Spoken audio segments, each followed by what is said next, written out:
the Old Guys Pod. Of course, it's Uncle T, JT, Spread Astaire, and myself, Holden. And I would like to just start this by saying I have a new girlfriend. I've been dating actually for a while, and I explained to her everybody's name that I work with, and nobody has a normal name.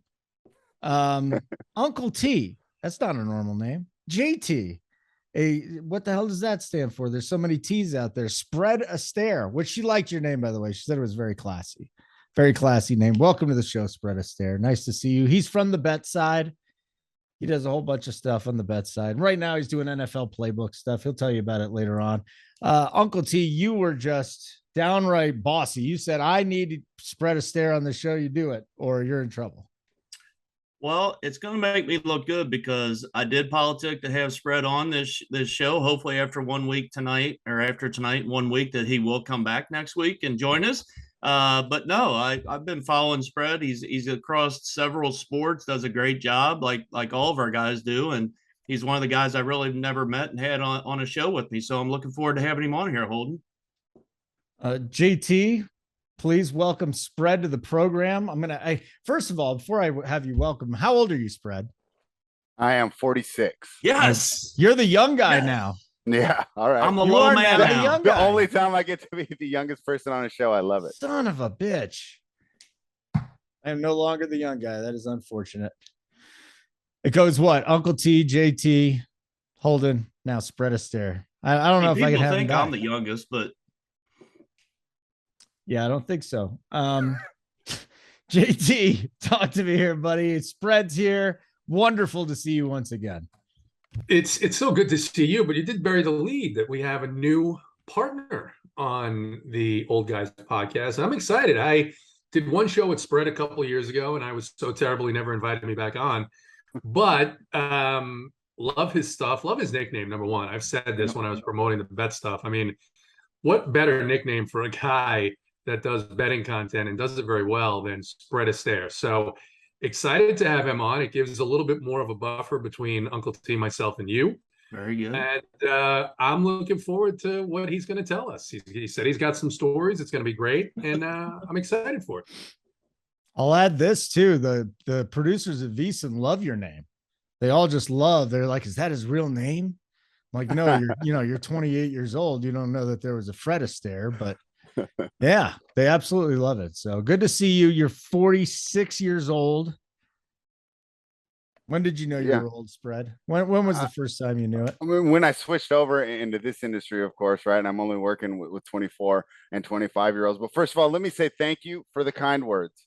Mm-hmm. And how refreshing is it going to be able to talk some sports with guys that do not think the most recent person to score 50 points in an NBA game is the greatest scorer of all time, right? I mean, these kids with their hot takes, they have no idea like what's going on. Like we have people who think that unless you were born in 2010, you're like athletically inferior and that everything going on couldn't be touched. Not to mention that the injuries are so much higher now. I mean, back in the day in the NBA, everybody played 82 games. Those guys were beasts. And they sit here and they act like that these guys are so much better than what we grew up on. It's refreshing to have someone to have perspective because some of the stuff that we'll talk about, I'll say, yeah, that's better than anything I've seen for my 40 years, right? He's fantastic.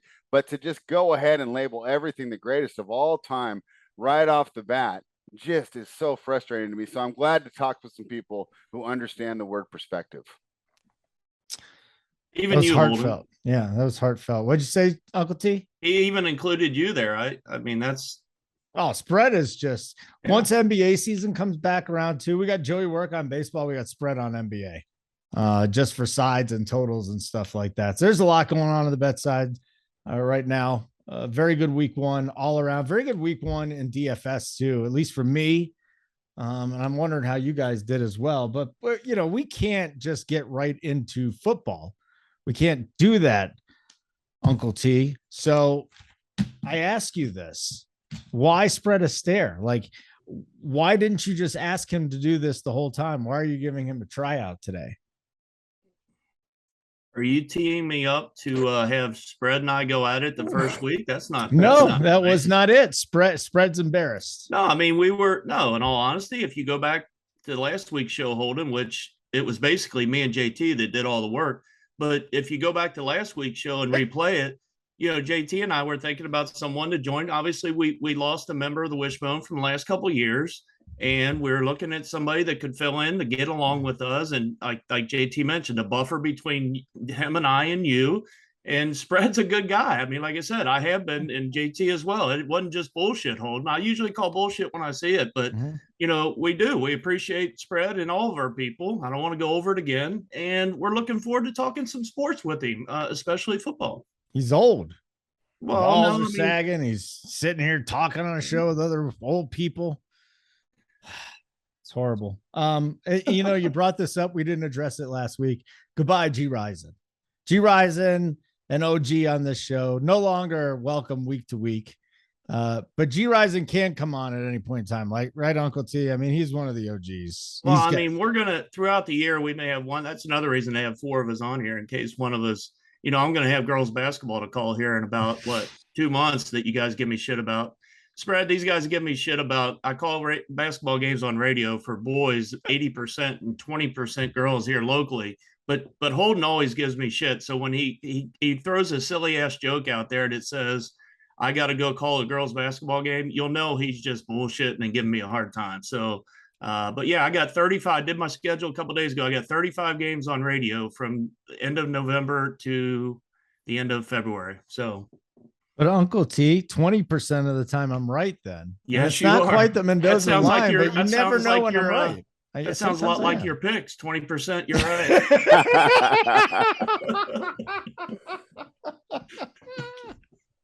All right. Let's go talk about last week first. JT, what was the core? How'd you do? Man, not great. I faded.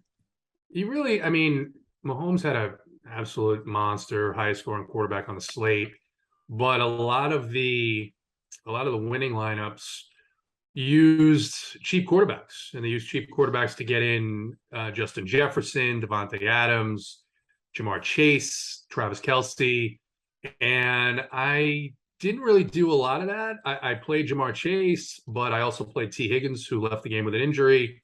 I didn't play enough Justin Jefferson. I played Hunter Renfrow like a complete donkey. Kind of just one of the worst, I guess, mistakes that I've made in a long time in NFL, not really accounting for the fact that Devontae was going to be Devontae, and he's going to be the only guy to play, I think, in that offense moving forward. So not a great week. We, come back and we'll regroup and we'll get back on the board this week. So looking forward to it. Just a lot of mistakes. I did have the right defenses. I played the Dolphins. I played the Bears primarily. Those defenses worked out well, but staying away too from Kelce, which a lot of us here thought was maybe going to be the right play just because Mahomes had more weapons, really not taking into account, well, these guys are the 2 guys that have had the longest relationship on that team.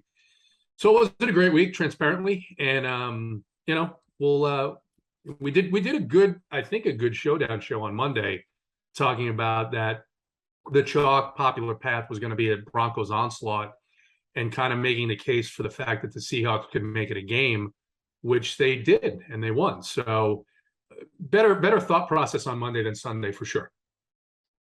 All right. And what about you, Uncle T? How was the weekend? What was the core on Sunday? Yeah, it was I ended up the good part was I ended up breaking about even, which was really good. The bad part, I had a lot of I had 6 builds last week. 5 of them had Justin Jefferson on it. That really anchored me late in the late slate to get back to that even mark, because I was really struggling after the 1:00 games. I didn't have any Kansas City Chiefs except for Juju Smith-Schuster. I think I had him on 50%. I had him on 3 of my 6, and he did okay. But I didn't have any Mahomes, none of no Kelce. So I whiffed on that. I did pretty good on my Justin Jefferson. I, like JT, had some Jamar Chase. I didn't have any Saquon Barkley, who I really liked, but I just felt like he was getting a lot of talk drawn up to Sunday afternoon, and I was just like, you know what, I'm gonna fade, and that was a wrong move as well. Had DeAndre Swift. He played pretty well, so again, I just didn't have the right combination. I had Miami's defense in there as well on half my teams, which was nice. But, my core, to get back to your question, and Holden, I had a Herbert core with Mike Williams and the tight end Everett, and Mikey Williams did not show up. So I struggled there. And then I did have some Raiders to run it back. But all in all, it was a good week for me to break even, because after the 1 o'clock slate, I was looking pretty thin as far as my, what I was going to get back. So. All right. Week one, I'd had 2 straight years of bad week ones. I had a good week one. Mahomes, Kelsey, Barkley. And Mahomes is only 11%. What was that? The $50 something or other, but he hit pretty good. And then Joe Mixon had a nice little day. I did play the Commanders defense. There was not too much there. They were cheap. I think they were like $2,700. I want to say on DK. $2,500 on DK. So that limited a lot of my upside, but it was a good week one. It's nice to come back. We're going to help you win in week 2. Spread Astaire. You dabble in the DFS streets these days, don't you? Yeah, but single bullet didn't work for me. Here's what I thought. There's 2 quarterbacks, right? 2 elite quarterbacks that lost a huge wide receiver. The people, how are they going to do without him, right? And I said, well, everybody's going to play Patrick Mahomes. Let me take the other Hall of Famer, Aaron Rodgers. That didn't work out very well. But let me say something, Holden, because you told me that I can come on here and get all my old guy takes out. And I'm going to go back to what I said earlier, because Patrick Mahomes broke the slate. But everybody acting, we've never seen this before. Really. There's not a guy named Brett Favre who existed. There's not a guy named John Elway. It just frustrates me so much when people act like this is groundbreaking stuff for him to move on and have a cannon and be able to throw on the move. So that's my little old guy rant there. And Aaron Rodgers, another old guy, couldn't get it done for me. Brett Favre was my favorite quarterback, but now I think he's a dick. What a horrible person. Why? Because he sent very nice, Holden. He stole like $5 million that was supposed to go to the welfare programs. Did he really? Yeah. I don't think I saw it. Is that recent? Yeah. Like he's going down now. They caught him on like a tape or something saying, are they ever going to find out about this? Oh, not good. I love that guy. I really did. He was such an exciting player for so long. But I digress. Let's move on to this week, boys, unless there's any other old shit you need to talk about. No? Favorite G-Ryzen memory? Should we act like he's dead, Uncle T? Oh, man. We got to keep this to an hour show, don't we? We could let's go into that on a week where we need some material. I don't want to get on him on week 2. G's my guy. He's a good guy. I miss him. Do that towards the end of the season. First of all, I mean, I always liked it when he tells the time. The reason he's not with us because he's doing really well, and I'm happy for him. I went on one of his episodes over where he is, and I'm happy for him. So thanks for filling in on me for me on that show, JT. I appreciate it. I never did. Thank you. Absolutely happy to do that. How did your hit go, JT? Fantastic. Do you get a lot of good feedback from the Woodward Sports Network? Yeah, I mean, they haven't asked me to join them permanently yet, but then again, I don't live in Detroit, and that's just not an option. So, we move forward. Can't win everything, Holden. I miss the G-Ryzen. He really did have the best safety stories. meetings. He's probably at a safety meeting right now. Yeah, it's not a good scene. Not a good scene. Boys, we got to get to this Thursday night game, but I think first we can go look at the main slate. Once again, there are some really big names that are off this slate. Do we have Mahomes? Nope. No, because he's playing Thursday night. Do we have Justin Herbert? No. They're playing each other. Thursday night games. Yeah, Thursday night games. Josh Allen, is he on this slate? Monday. No. It's Kyler Murray, Lamar Jackson, Russell Wilson, Joe Burrow, and Tom Brady, all from 7.5 down to 6.4K. Stafford against Atlanta. There's Carr. It could be a good matchup against Arizona. JT, I'm interested in your take on this slate here at quarterback. Talk to me here. I think you've got to be interested in Matthew Stafford here against Atlanta, coming off, I don't want to say it was a I mean, of course, every loss is disappointing. I mean, the Bills are a stacked team, though. I think the way they lost was maybe a little bit more disappointing. So, have to be interested here in the Stafford to Cup connection. I just think it's too good a matchup. I was at the Falcons game and watched Jameis Winston drive the Saints down the field. I don't know how many times. I mean, he ended up with, I think, right around 20 fantasy points. So Stafford in the mix here to likely be among the highest scores at quarterback. I think the Rams come out and smoke them. The way the Falcons defense looked, particularly in the second half, they just folded. They just folded, and it was a disastrous second half performance. Unfortunately, something we're all too familiar with seeing here in Atlanta the last several years, and even in the Super Bowl. So I think he leads the pack here. Obviously, Derek Carr looking to rebound from a fairly mediocre performance against the Chargers. No better team to attack here. Of course, you got to keep an eye on the injury report because Arizona was without some of their key defensive pieces. So I think those two guys at top. And then, if you want to go a little bit cheaper, I wrote up Daniel Jones last week saying that with Brian DeBole in place, and with what he did with the Buffalo Bills offense, Josh Allen now has an amazing supporting cast. He didn't always have an amazing supporting cast, but he always put up good numbers. Daniel Jones is not Josh Allen, no question about that. But Saquon certainly looked fully healthy, and Shepard had a pretty good game as well. So opening up that offense, they get Carolina. Carolina looked as mediocre as they were last year. There's a couple of other ones that draw my interest down low, but I think that's kind of weak it is, where you're not going to be in a position to decide, do I have to go to Lamar? Lamar has a tough matchup. Miami, their defense looked, granted, it was against Mac Jones and the Patriots, but their defense looked very, very, very, very solid last week. Daniel Jones, 6 rushes for 25 yards, so he's using his legs. Uncle T, any QBs that are standing out to you?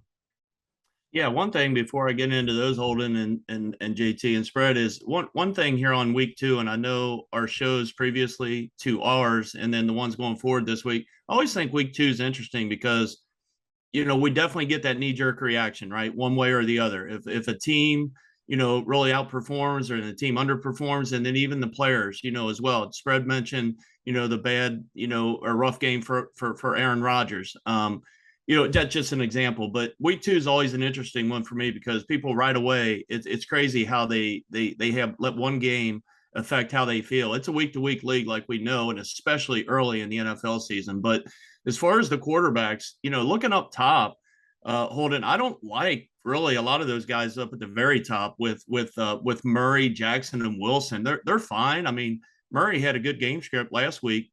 They got pummeled really right from the beginning last week, and he still didn't really do a whole lot. Obviously missing Hopkins, missing some pieces there.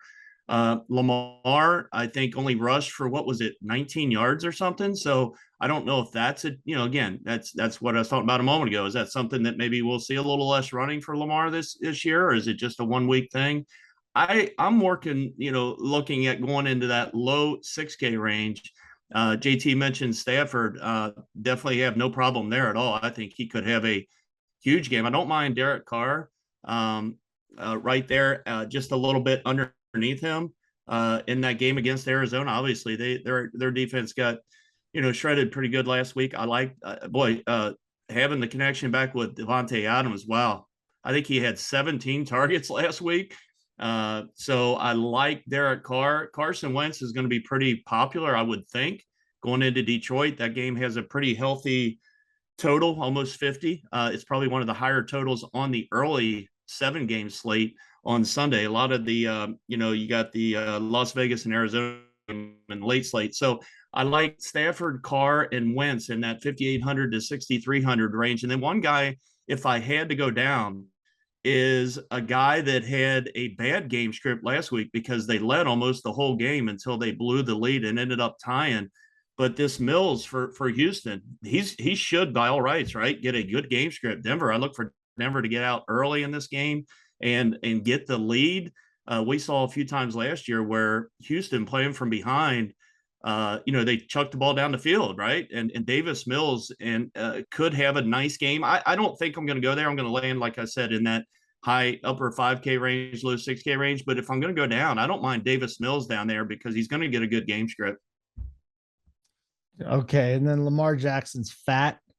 Did you guys see this? Yeah, I saw. So he goes to the press conference today, and he comes out and he says, "Whoever asks the best question gets some popcorn." Butter popcorn's fat, but you guys can't have my. Is he wearing his rib guard though? I don't think he was. I think he's got a belly, man. He said he wanted to put on weight for the season. Did this too. He said he wanted to put on weight for the season. Okay. It'll be good. He can talk about this, like, did he shit or not? Did he have a belly or not? KT, you think Lamar Jackson's fat? I think that was a very odd game against the Jets. I think it looked like it felt like a slow-paced game. I wasn't watching it, but just the way the action was going felt like it was pretty slow-paced. A pretty odd range of outcomes. I mean, Devin Duvernay for 2 touchdowns. Mark Andrews has a subpar performance. Yeah. So not a subpar performance. He just his numbers were low, or the results were not what you expect based on what we saw last year. And given the fact that there was no Hollywood Brown, who really had the same type of game he always had with the Ravens, with the Cardinals. So it'll be interesting to see if they do run less. I just think it was a product of it's a complete mismatch. I mean, with the Jets, as most teams are going to be. Spread Astaire. Any thoughts on quarterback this week? Or would you like to? Couple thoughts on everything I heard. Number one, I don't think that Devontae Adams, and we talked about this earlier, Holden, I don't think he's going to get the same amount of targets going against Boza and Mack. Carr didn't have a lot of time, and I think he was just making one read and letting it fly here. I'm assuming they're going to fix the protection, because I also was upset about the offensive line by committee, which is, I was talking about the young kids earlier. Nope, that's unprecedented. When you say I've never seen this before, that's probably right there. I'll give you that one. But I think he's going to be able to get through his reads a little more, and I think the ball will be distributed better for Derek Carr. And this is not more for the Carr play, but for the Adams play, and maybe put some more of those Raiders in your player pool. The guy that I was looking at here is Joe Burrow, right? Another one of these get-back games. And my idea is Pittsburgh and Cincinnati, I mean, they've known each other for years. Tomlin knows how to get ready for this team. They've probably spent a significant portion of their offseason preparing for this team with the understanding that, hey, this is the top gun in our division, and we're going to have to beat them just the same way that the AFC West teams had been building their teams to beat the Chiefs for the last couple of years. So I thought that was an absolutely terrible matchup for Joe Burrow. And then, of course, you're going against the Cowboys team. Talk about being demoralized in week 2, right, with no Dak Prescott. And normally you'd say, well, why does that matter for the offensive player? Well, if Cooper Rush is going 3 and out every time, then that's going to give Burrow a lot more opportunities if their time of possession isn't there. Of course, on the flip side, they could just run the ball every time. And even if they're not effective on offense, chunk some clock away. So I'm not saying that's a for sure, but boy, Cincinnati seems like this is a team that's going to want to get back on the right track. Might see him running up on the score here in a primetime game. So Joe Burrow was a guy I was interested in. All right. What, anybody thoughts on Trey Lance, who, I mean, last week they just played in a very, very soggy Chicago. Okay. And threw a pick, really didn't flash any deep balls. He let Ayuk do some damage after the catch. And then he fumbled, ran for 54 yards. He runs a lot. There's a floor. Uncle T, Trey Lance, you see rostering him a little bit this week, or just a complete fade? No, Holden, I think I'm going to take what I call a wait and see approach for sure on Lance. Obviously, you can't tell anything from what happened last week, but I like a lot of options a little bit above him this week. Seattle looked decent. Obviously, on Monday night, I actually had the money line spread. How about that on Monday? There you go. I took the spread. And I think you're the only one. I saw all of Twitter melting down, including myself, and the Broncos going to get that done. Well, it was weird because we seen so many of those games on Sunday. There was 6, 7 point, 5, 6, 7 point spreads, and how many of them lost out when they didn't cover? They lost outright, and I was. I don't know. I just had a feeling. I bet the spread as well, but also took a little token bet on the money line. So I was real happy about that. But as far as Lance Holden, I think I'm going to take a wait and see approach. We'll see if he gets Kittle back this week. I don't know if you guys know of any report on Kittle this early in the week, but if they get him back, obviously that'll provide a little bit of a security blanket for him until he can get into a little bit of a rhythm, get into the season here a little bit. But I'll have no Lance this week. JT? I think it's interesting. I think it's interesting because I don't really think you can take anything away from that game in Chicago on either side, right? Darnell Mooney didn't get a lot of targets. He, by results had a subpar game, but you look at the field conditions, you look at what they were dealing with, and I don't think you can take anything away. And then you look at what they've got with a matchup against Seattle. I mean, it seems like a pretty decent letdown spot for the Seahawks after they beat the Broncos on Monday Night Football with Russ Wilson coming back. I can see this being a little bit of a letdown game for the Seahawks. That was a big, big matchup for them and more of an emotional win than I think you'll see for them all year. So his running ability we didn't get to see because of the way the field was. And that game, there's other interesting pieces of that game because now Elijah Mitchell is out, right? And so what happened last year when Elijah Mitchell went out, you saw a couple of big games from some of these other running backs, but you also saw Deebo Samuel, as they did in the game in Chicago, become their, quasi running back 1.5 or whatever. So I don't this early in the week at that price point on DraftKings 5-7 with the running capability that we saw Lance have when he got into that game against the Cardinals last year, he's on the radar. I don't know if I'll have him, but he's on the radar. It's not a bad choice. He ran for 54 yards last week. I think there's a nice floor there, at least in that category. You like Trey Lance up in Northern California? That's all they're talking about up here, right? If you're MME, and I don't think you take him out of the player pool, but if you're only doing 1 or 3 entries, I like some other guys at this price range a lot more. I think Carson Wentz could have a big game against Detroit.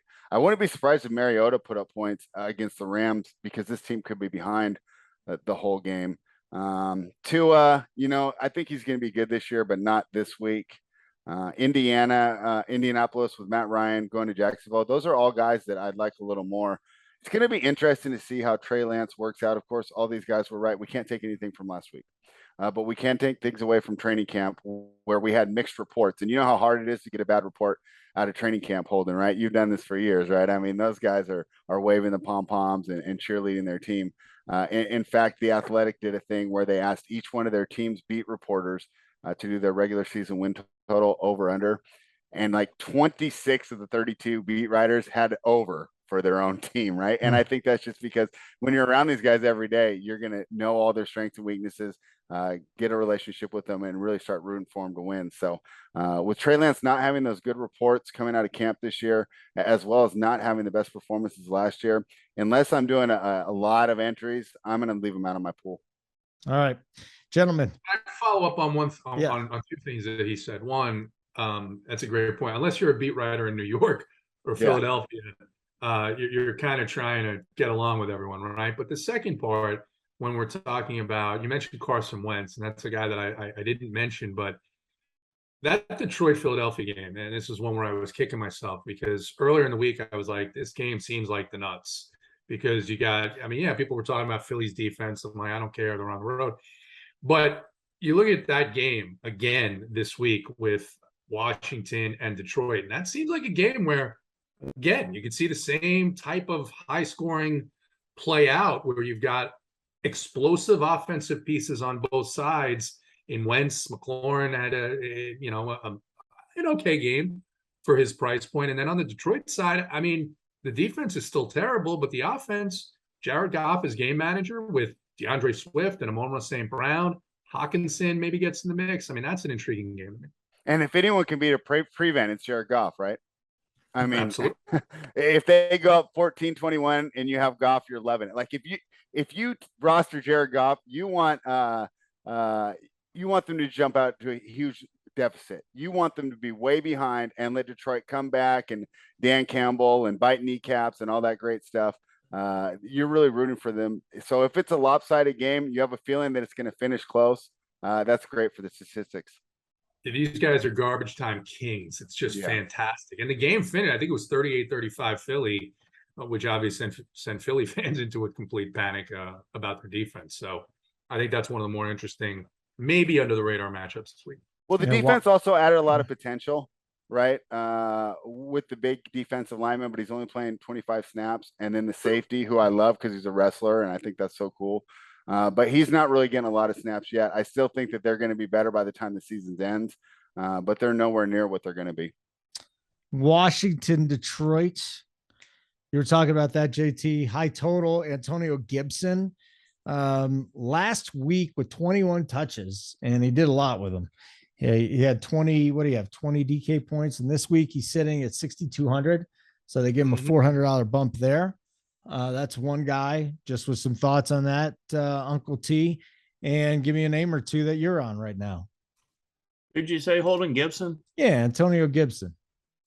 Yeah, I don't mind Gibson at all there. Like I said, I think this is going to be a very popular I do think it'll be a very popular game to go to in this matchup. I had Swift last week. I'm very high on Swift this year. I think he's going to have one of those, we've been kind of waiting for him. He's had a little trouble with the injury bug the first couple of years, but I think Swift, if he stays healthy, is going to be really good in this offense. I think he actually got banged up just a little bit last week, but with the questionable tag there. But yeah, I don't mind Gibson. I'll have to probably look closer to game time. I do have a GPP stacks section in the RPS, plethora of information here this week, and that could be on one of my that could be my stack of the week. So look forward more to that. But do you want me to get into some of these other ones? Hold them while whoever you like, buddy. Give us one or two you like.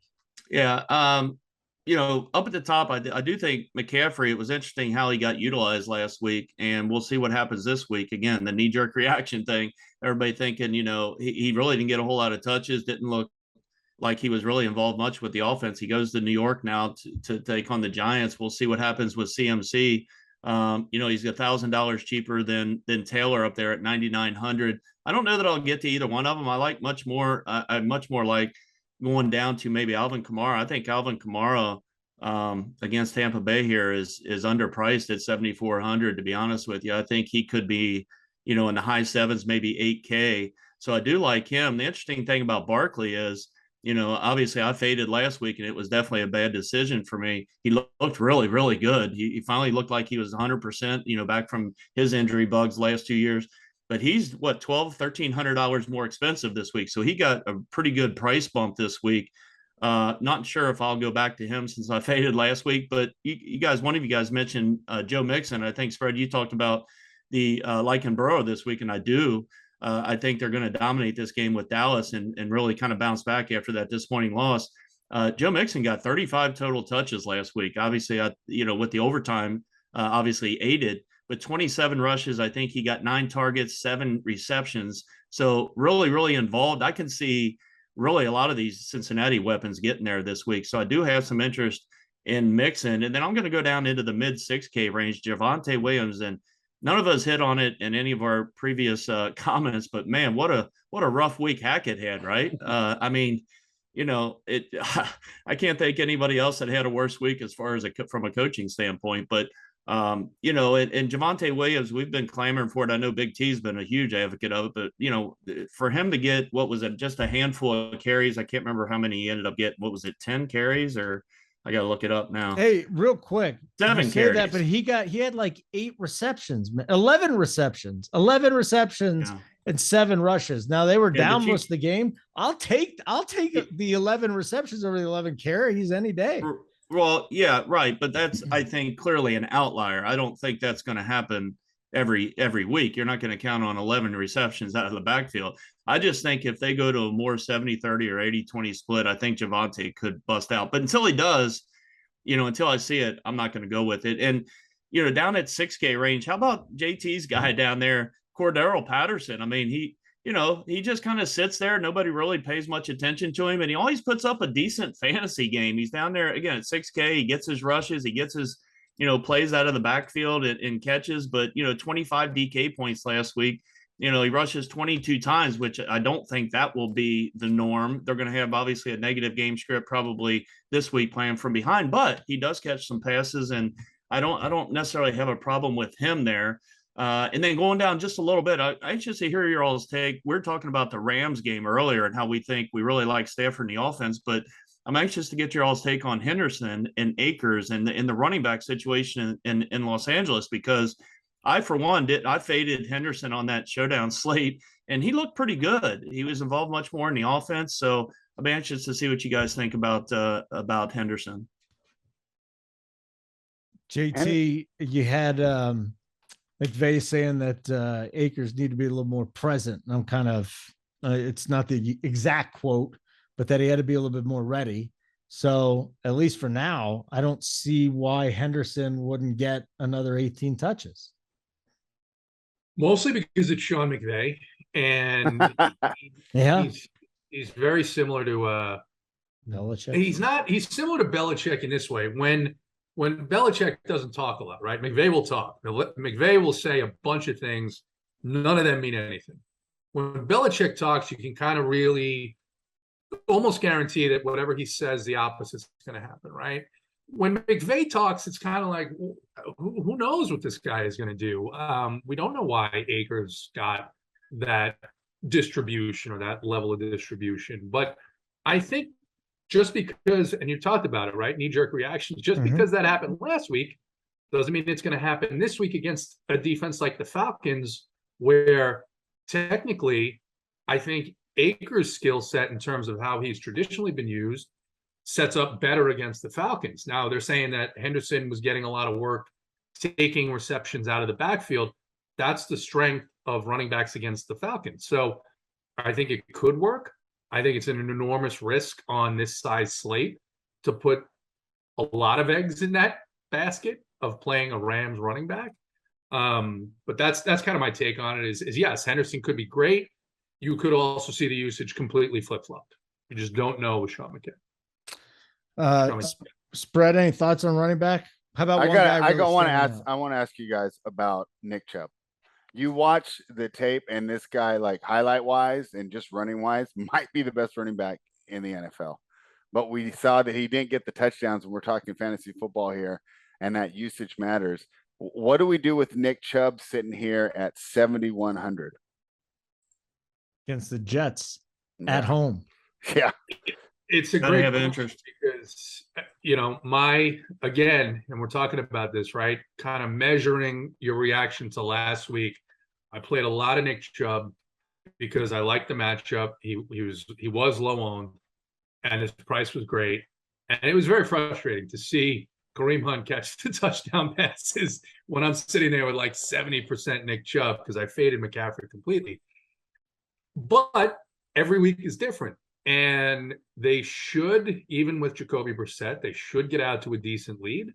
They should control this game with their defense against Joe Flacco or whoever Robert Saleh is going to put out there, because he said over the weekend after the game that, hey, it's no guarantee that I'm going to stick with Flacco. I mean, that means that they're going to go down to the third string. So you have to be interested in that game in terms of what the Cleveland defense can do and might do in that game. So that makes Chubb a very interesting play if they're controlling clock, because he got past 100 yards.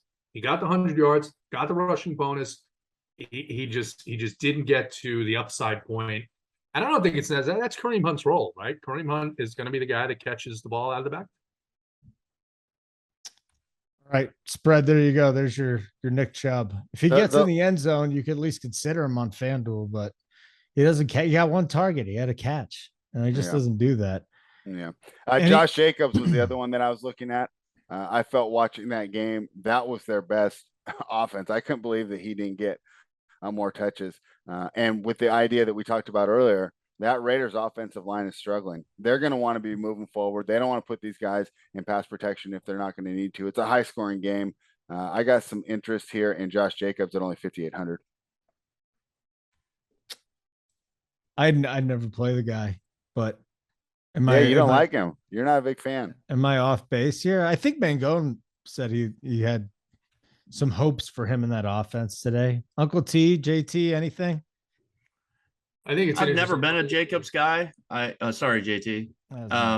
Yeah, I've never been a Jacobs guy. Obviously, I just think this offense. I do think this Raiders team they're gonna be able to put up some points. They're gonna be fun. They're gonna be one of my teams I'm gonna try to target most weeks, though, whether it be Jacobs in the running game or the passing game. Devontae Adams is one of my favorite guys, but yeah, not really a hard take one way or the other on Jacobs. I do want to mention one thing, if I could. You guys were talking about the 2 touchdowns that Chubb didn't get there. I talked about how good Swift looked last week, and how about Jamal Williams getting, what was it, a 1-yard touchdown, a 2-yard touchdown that kind of vultured. Again, hopefully that doesn't happen every week, but it could. They give him the ball obviously inside the 5 quite a bit, but yeah, he that Swift 25-point effort could have been quite a lot larger. So that wasn't very good for me. I think Jamal Williams scored the first touchdown in the slate.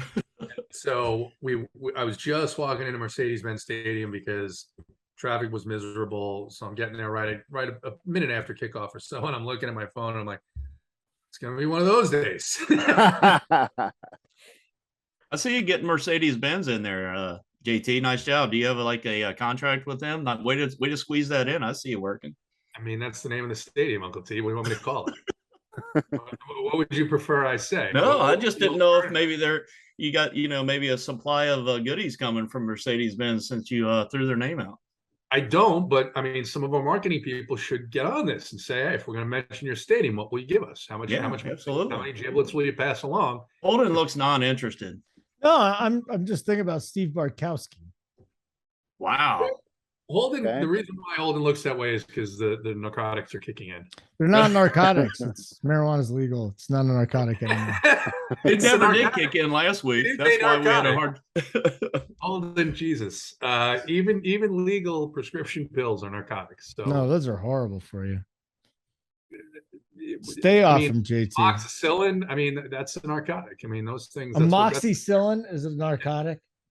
It's a definition. Don't worry about it. Are you going to arrest people for having antibiotics? No. You know what? It's very complex. I don't want to go into it right now. You clearly Amon-Ra St. Brown. He gets a dozen targets every game. He gets 8-9 catches every game. That's your guy. He's not. Well, you know what? If you love that Washington, if that Washington Detroit game is popular, then he's going to be extraordinarily popular. But volume, talent, everything.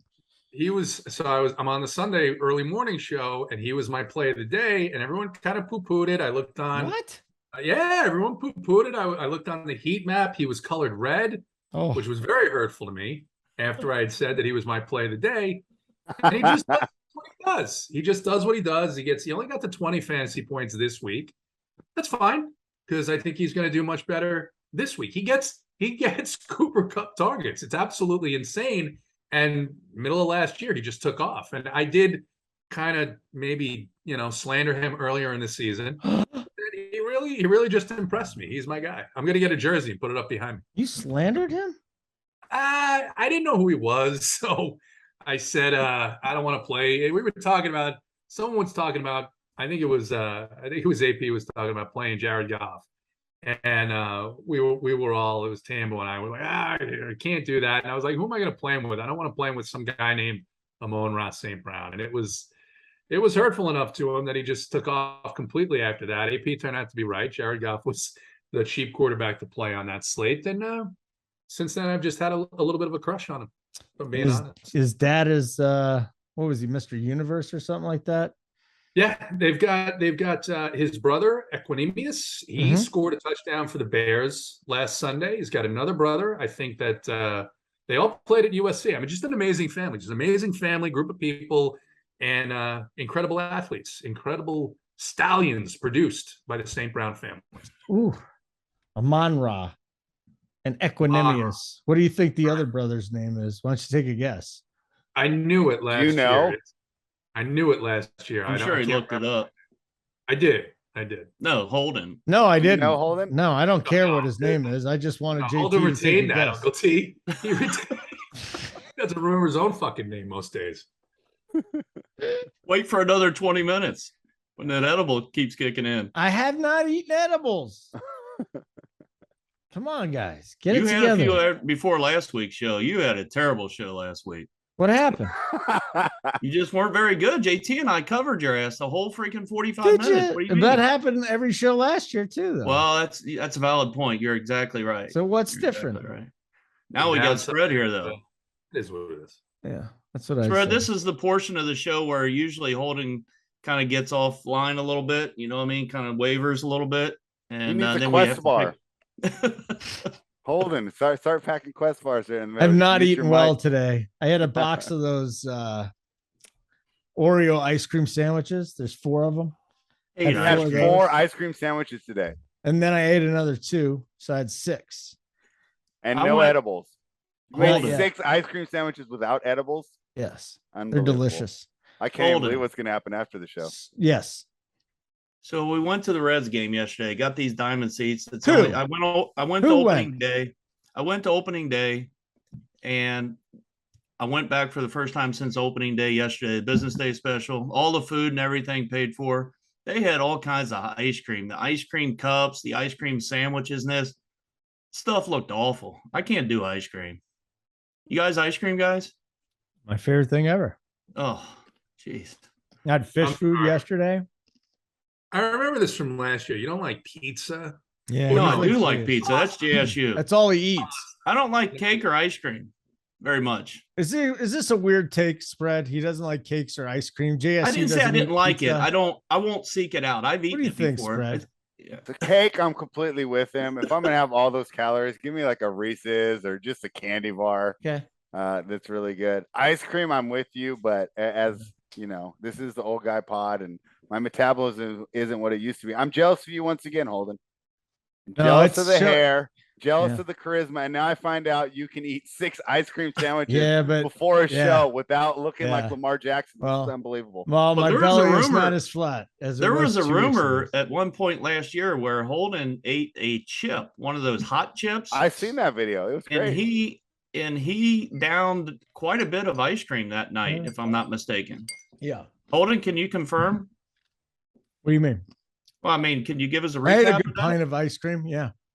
That package chip sucked, man. I never want to do that again. I won't. Let's do a wager. And then it turned into like a Brazzers bit. Now they came up with a Brazzers gif, and I'm sitting there, and it's just disgusting. Yeah, it's just disgusting things happen at RPS. It's a horrible frat party on our side, Spread. Led by you. Not true.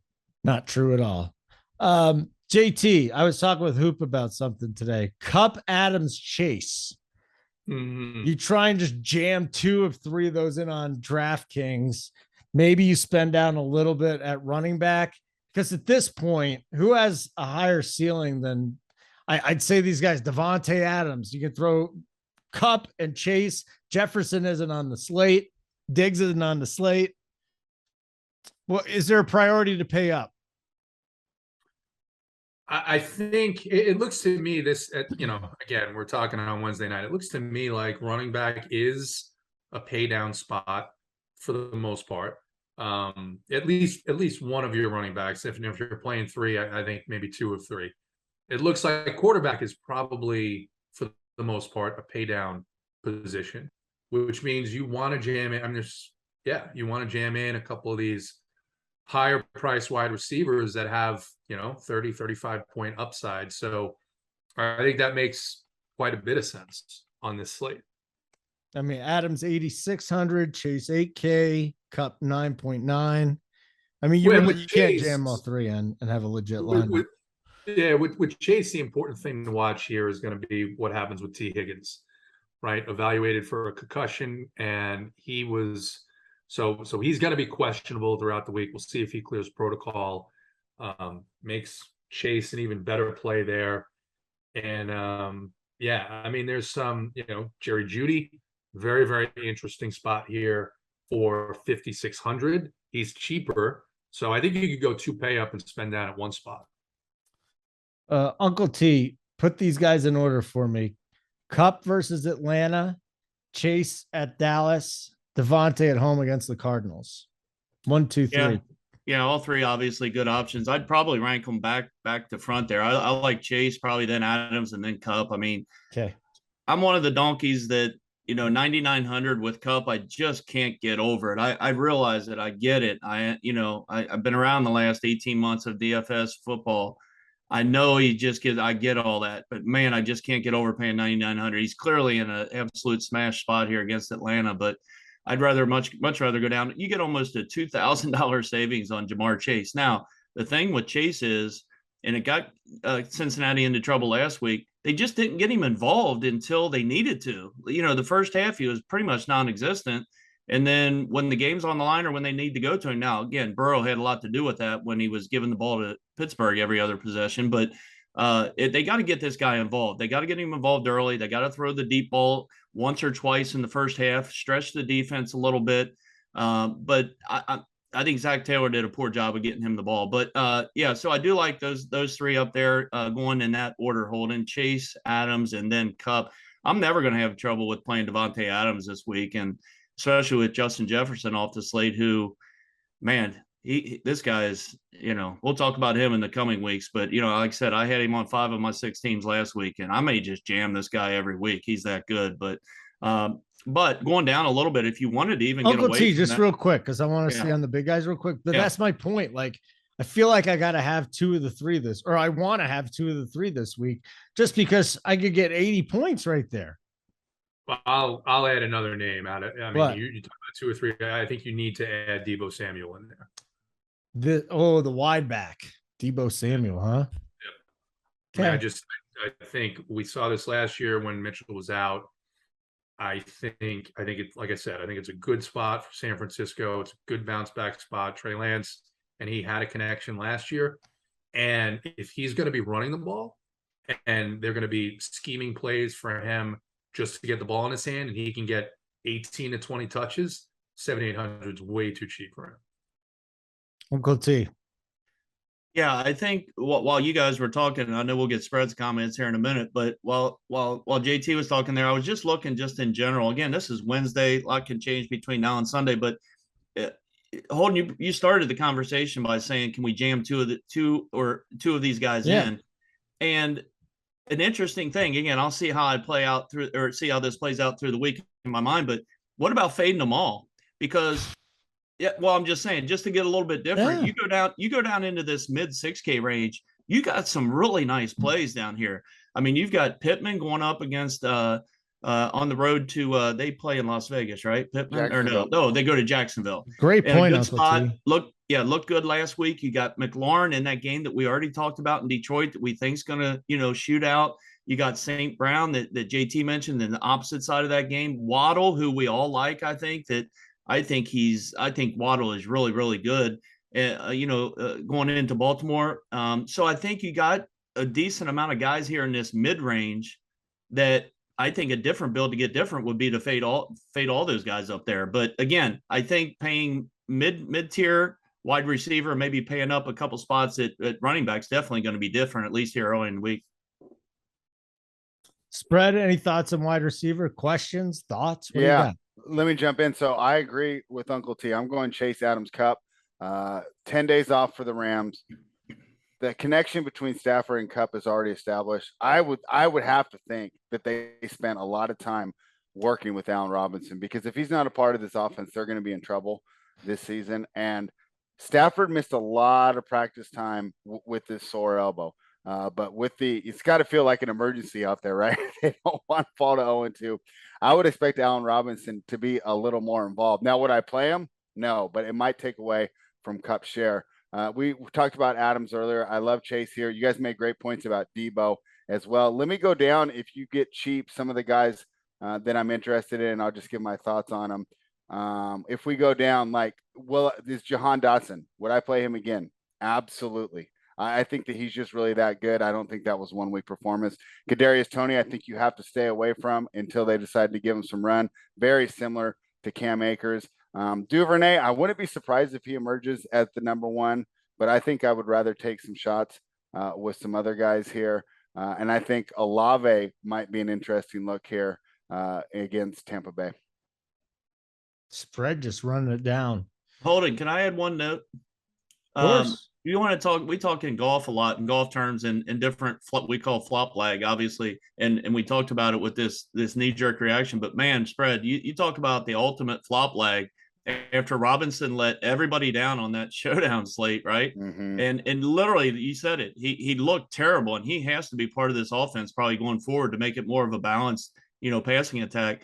Man, I could see everybody jumping off him this week. And again, I'm not sure if I'll get there, but again, I just want to bring up that I could easily see, him coming back and having at least a solid game here in this situation. And even if you don't play Robinson, I think it does give you a reason to look at some of these other spend ups, especially because it gives you that extra money. Yep. We don't have to spend much time on tight end.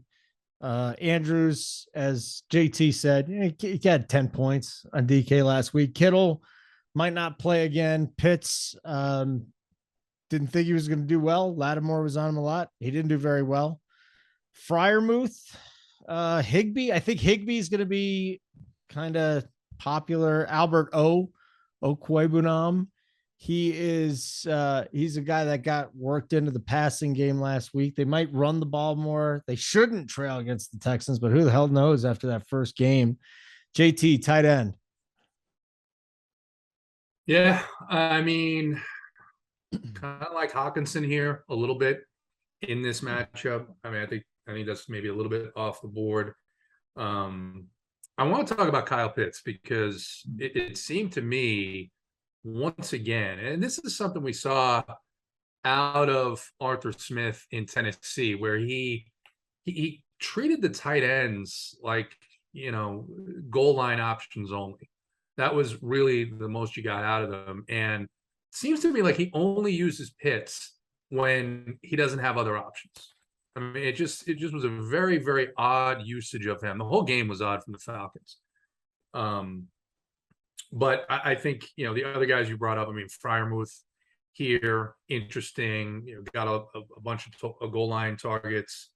I don't know about Higbee, in that offense. I think spread makes a great point about a Robinson bounce back. So this early in the week, I'm kind of looking at, I think maybe Andrews has a bounce back. And I think I like Hawkinson a bit here, but I'm not 100% sure yet. Was he 4,700 on DK? Uncle T, what are you looking at early week here? Tight end. Yeah, you guys brought up a couple of them, but going up top, if I was going up top, it looks like just based off of what we've talked about already, the last 45 minutes or so, it might be a spot where I'm going to go down into that mid range in the tight ends. But if I do spend up, I may, Darren Waller. I think he only got 6 or 7 targets, 4 catches, 80 yards last week. I think Waller could do a lot better than that. He's in a decent matchup, obviously, against Arizona. So if I'm spending up, I kind of like Waller. If I'm going down a little bit, I like Albert O at 3,700 down there. Hawkinson's fine as well. I had a little bit of him last week, disappointed me a little bit. But going down a little bit as well, I actually had, if Dak was in there, I wouldn't have had any problem with Dalton Schultz. But clearly, because Cincinnati in the past has had quite a bit of trouble guarding the tight end position. But I don't think I'm going to be able to go there. So I don't mind the Higbee call, though. I get why, just too many mouths to feed there, but I don't mind Higbee. Cameron Brate, in that game against New Orleans, we'll see. We haven't talked much about that New Orleans Bucks game, but that's a game where, not to get off the tight end topic real quick, but I kind of like the dog there as an outright play. I'm not sure if that's going to be a bad take or not. I think New Orleans may beat. They beat him the Bucks 7 of week. 8, Uncle T. Well, I know, but yeah, I get that, but they're still a 3.5 point dog, so it's not like it's a pick 'em. So I'm going to take the 3 or 3.5. If I can get 3.5, I think I'll jump at it. Spread, you got any idea on that? I'm on New Orleans no matter what. Will it get to 3.5? I'm not sure. Yeah, no. Holden and I talked about this morning. I'm with you there on New Orleans at the price that they've set. Really surprised they're catching so many points at home. Right. Anybody else tight end? Tight end, I think that I'm fine not spending up at this spot. I want to save the money and try and get those running backs and those wide receivers. So I'm looking at a lower guy. Who's someone who I like, but not this week, is Gesicki. I think he's going to end up doing pretty well here. But who I will be looking at this week Oh man, it's tough when you get down here. I think that Albert O coming off that big game is going to be tough to ignore, because I'm really just going to be shoving this in and just hoping to get something out of this spot, which is going to allow me to get up to all those other guys we talked about earlier, and the running back and the wide receiver spots. JT Hayes, anything you'd like to add at tight end, or can we move on? No, I think this is, to me, this appears like maybe the trickiest position to figure out, and hopefully it'll become a little bit clearer as we get closer to Sunday. All right, let's wrap this thing up. Talk a little bit about Thursday night football on the showdown slate here. It's the big news, at least offensively for the Chargers, is that there's no Keenan Allen. So then you got the DeAndre Carter, Josh Palmer conversation to have. Austin Eckler asked for less work in the offseason. Is he going to run the ball less, or is he going to be forced to be more active in the passing game this week? And then on the Chiefs side, I mean, Mahomes really didn't lie. It's like every week it's going to be somebody else in the passing game. It was a ton of Kelsey, and we'll see who continues to impress. And last week, Sky Moore had a big catch. Hardman was there. JT, any thoughts on, well, you got to have thoughts. You're on the show. Chargers and Chiefs. Excited to watch it. I think it makes for a very interesting showdown slate because of the absence of Keenan Allen and because of what's going on outside of the Travis Kelce connection. Also, Clyde Edwards-St. Hilaire, I mean, pretty good usage last week, looked pretty good. Seems like he's clearly, at least he was last week, the lead running back in Kansas City. That's the way he was used. So very, very interesting there. I mean, I think this sets up as a great multi-entry slate where you could go down and play, you know, the Carters, the Palmers, take shots on all these guys on Kansas City and see what the combination is going to be. It also sets up as a fairly obvious captain slate in terms of Mahomes, Kelsey, Herbert, because you've got all of these cheaper pieces that are you're going to mix and match, right? So I think one of the things that we'll think about when we're looking at this on Thursday is how do we get a little bit different at captain? Because I think those guys are obvious choices. I think they're the best choices, but is there a way to be a little bit different? And you can certainly be different within the body of your lineups. And I expect that to be something I'll do as well. So it looks like Harrison Butker might be questionable here, or he's out. I think he's out. So that's interesting too, from the Chiefs' perspective. We'll see what happens. It looks like Matt Amendola is going to kick for them. So, Uncle T. So Clyde Edwards-Helaire, are you buying this? Yeah, I'm not sure. I'm not sure yet on Clyde. Obviously played okay last week, but I think the way to get different here, and obviously fantasy goodness on both sides on any slate. Now we got a showdown slate where you could clearly go both sides. The public will probably be all over Kansas City as far as from a fantasy standpoint. I'm assuming Kansas City players will be, a lot higher owned. I think a way to get different could be to put a guy like, Mike Williams, as crazy as it sounds, put him in the captain. I think, bounce back week. I'm shocked that, with Allen going out early last week, I fully expect, and in a game that was kind of back and forth a little bit, not really. I guess they got out to a little bit of a lead, maybe a negative game script for Mike Williams, but 2 catches, 10 yards, really wasn't involved at all. So I could see maybe getting a little different, Holden, putting somebody like a Mike Williams in the captain to get a little bit different, and maybe doing a 4-2 Charger build and getting different that way. The one comment I'll make on Keenan Allen, I think in the past, I'm not sure where I read this, I can't give him credit, but I think in the past when Allen's been out, it's been Josh Palmer. But obviously now you got the other guy there with Carter that had the bigger game last week. So will people go to Carter just looking at the box score from last week, saying that, he caught the four catches, 60 something yards and a touchdown, or will they go to Palmer? I'll probably side on the side of Josh Palmer. Yes. Carter's been in the league 11 years. He had 4 catches. Or 4, did he have three or 4 catches? Yeah. Not a lot of targets. Palmer, to me, has got to be more involved. They loved him during the preseason too. Spread, we talk about betting this game, right? Thursday night totals of 54.5 or above are 7-0 to the under. So maybe again, it's going to be 0-8 here. What do you think? What kind of scoring do we see? That's the best play. So at 3.5, I love Kansas City here. At 4, I still liked it as a bet. Now at 4.5, right? They're starting to scare me off. I think that's getting pretty close to the proper line. So I would rather play the total in this game. And the great thing is I expect it to continue to go up. So there's no hurry to hit submit on that bet. Go ahead and wait till about an hour about kickoff. See how high this thing can go, because with all these offensive weapons, and we talked about the fantasy implications earlier, everyone is expecting a high scoring game. But when you get a total that high, all it takes is one little lull. And this is a good defense here that the Chargers are trotting out. So the idea that they're just going to run through them the way they ran through Arizona, what a big talking point, especially on the X's and O's pods, right? The ex-NFL guys and the scouts and stuff, was how Arizona decided to blitz Patrick Mahomes, even though his statistics against the blitz are just absolutely unreal. And nobody does that. Everyone else plays it too high against him. They decided that they were going to be different. They're going to be smarter than everyone in the room, and they got absolutely carved up.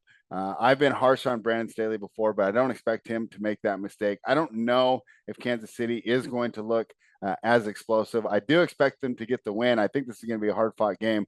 Just 4.5 points in a division game with the team as talented as the Chargers is. So hopefully they take some money. I'm sitting here and I'm saying, boy, this was everyone's darling on all these preseason pods and on all the previews I watched, right? Everybody loved the Chargers because I think everyone just doesn't want to pick the chalk in every single division. And they were one that really stood out not to be the favorite to win the division. But I'm waiting for that love to come in now because I like to get on Kansas City back at that 3.5 number. And I'm definitely going to be on the under. Anything I should watch tonight, boys? Any shows on the apps here? Kind of out on the baseball.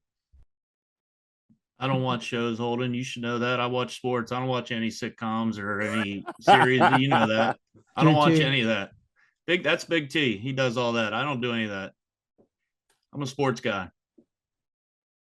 JT, same way.